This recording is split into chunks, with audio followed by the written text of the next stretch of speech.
Jonás, capítulo 1. La palabra del Señor vino a Jonás, hijo de Amitai. Anda, ve a la gran ciudad de Nínive, y proclama contra ella que su maldad ha llegado hasta mi presencia. Jonás se fue, pero en dirección a Tarsis, para huir del Señor. Bajó a Jope, donde encontró un barco que zarpaba rumbo a Tarsis. Pagó su pasaje, y se embarcó con los que iban a esa ciudad, huyendo así del Señor. Pero el Señor lanzó sobre el mar un fuerte viento, y se desencadenó una tormenta tan violenta que el barco amenazaba con hacerse pedazos. Los marineros, aterrados y a fin de aliviar la situación, comenzaron a clamar cada uno a su Dios y a lanzar al mar lo que había en el barco.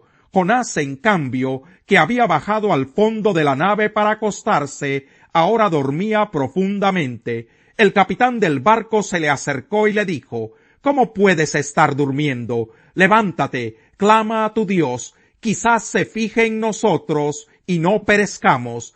Los marineros, por su parte, se dijeron unos a otros: Vamos, echemos suertes para averiguar quién tiene la culpa de que nos haya venido este desastre.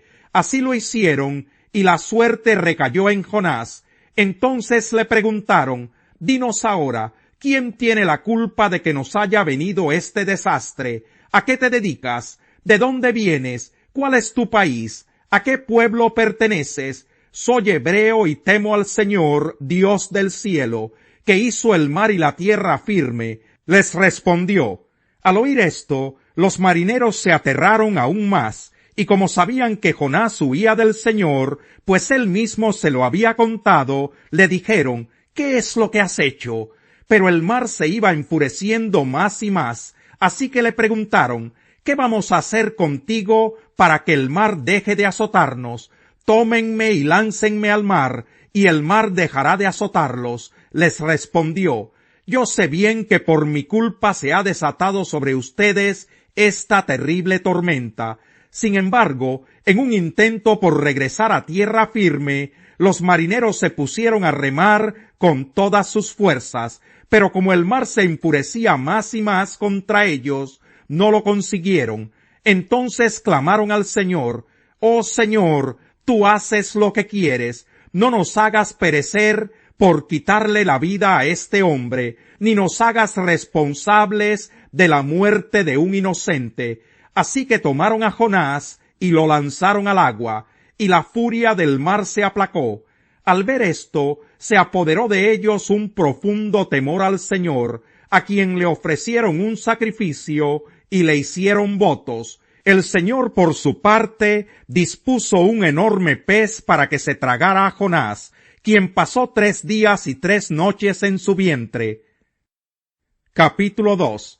Entonces Jonás oró al Señor su Dios desde el vientre del pez. Dijo: En mi angustia clamé al Señor, y él me respondió.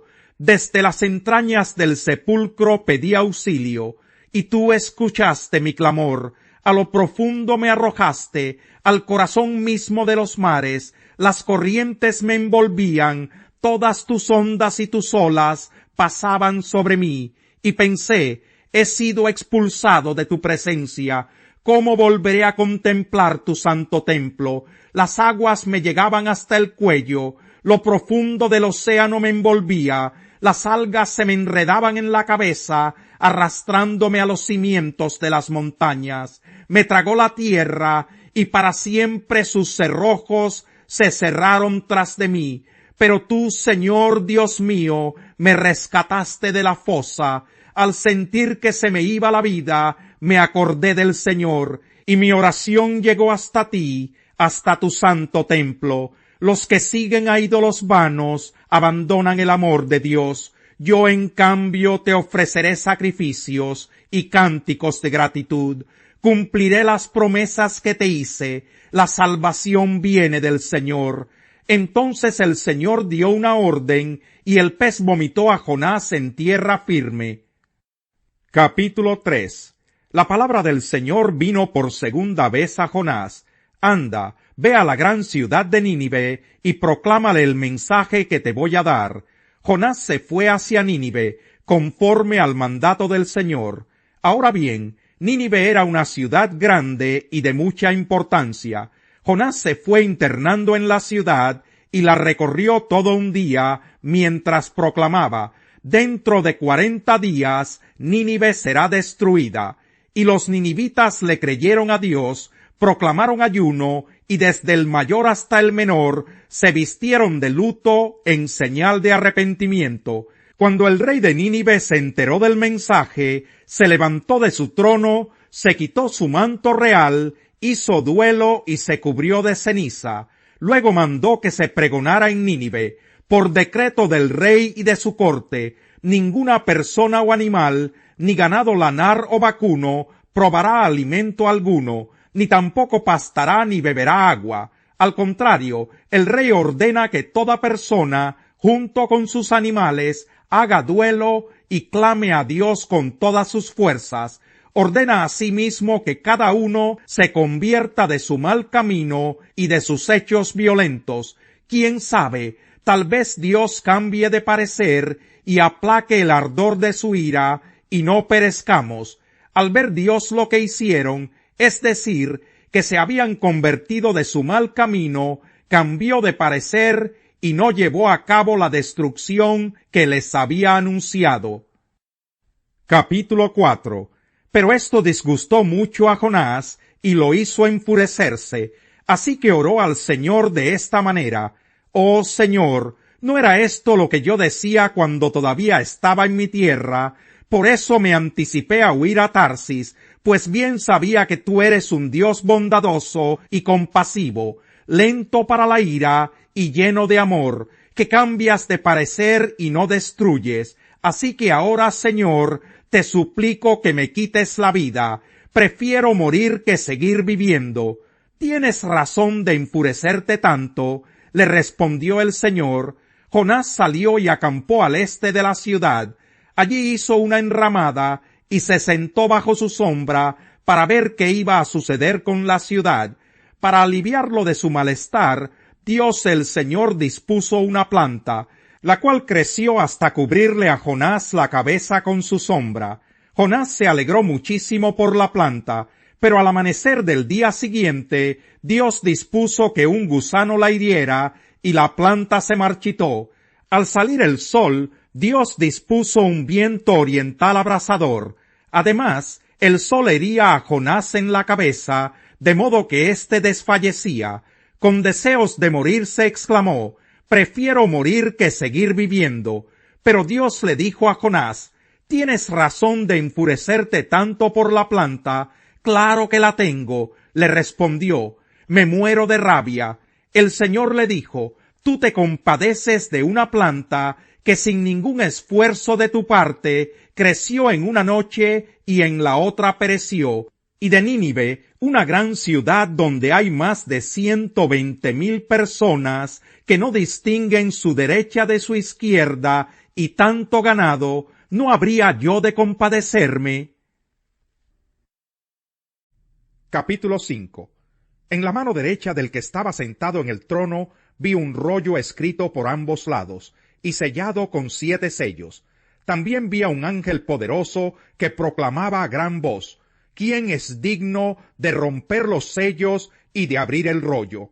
Pero ni en el cielo, ni en la tierra, ni debajo de la tierra hubo nadie capaz de abrirlo, ni de examinar su contenido. Y lloraba yo mucho, porque no se había encontrado a nadie que fuera digno de abrir el rollo, ni de examinar su contenido. Uno de los ancianos me dijo: deja de llorar, que ya el león de la tribu de Judá, la raíz de David, ha vencido. Él sí puede abrir el rollo y sus 7 sellos. Entonces vi en medio de los 4 seres vivientes y del trono y los ancianos a un cordero que estaba de pie y parecía haber sido sacrificado. Tenía 7 cuernos y 7 ojos, que son los 7 espíritus de Dios, enviados por toda la tierra. Se acercó y recibió el rollo de la mano derecha del que estaba sentado en el trono. Cuando lo tomó, los 4 seres vivientes y los 24 ancianos se postraron delante del Cordero. Cada uno tenía un arpa y copas de oro llenas de incienso, que son las oraciones del pueblo de Dios. y entonaban este nuevo cántico: digno eres de recibir el rollo escrito y de romper sus sellos, porque fuiste sacrificado y con tu sangre compraste para Dios gente de toda raza, lengua, pueblo y nación. De ellos hiciste un reino, los hiciste sacerdotes al servicio de nuestro Dios, y reinarán sobre la tierra. Luego miré y oí la voz de muchos ángeles que estaban alrededor del trono, de los seres vivientes y de los ancianos. El número de ellos era millares de millares y millones de millones. Cantaban con todas sus fuerzas: digno es el Cordero que ha sido sacrificado, de recibir el poder, la riqueza y la sabiduría, la fortaleza y la honra, la gloria y la alabanza. Y oía cuanta criatura hay en el cielo y en la tierra y debajo de la tierra y en el mar, a todos en la creación que cantaban: al que está sentado en el trono y al Cordero sean la alabanza y la honra, la gloria y el poder por los siglos de los siglos. Los 4 seres vivientes exclamaron: amén, y los ancianos se postraron y adoraron. Salmo 133. Cuán bueno y cuán agradable es que los hermanos convivan en armonía.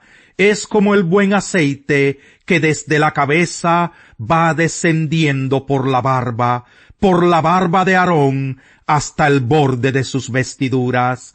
Es como el rocío de Hermón que va descendiendo sobre los montes de Sión. Donde se da esta armonía, el Señor concede bendición y vida eterna. Muchos buscan el favor del gobernante, pero la sentencia del hombre la dicta el Señor. Los justos aborrecen a los malvados, y los malvados aborrecen a los justos.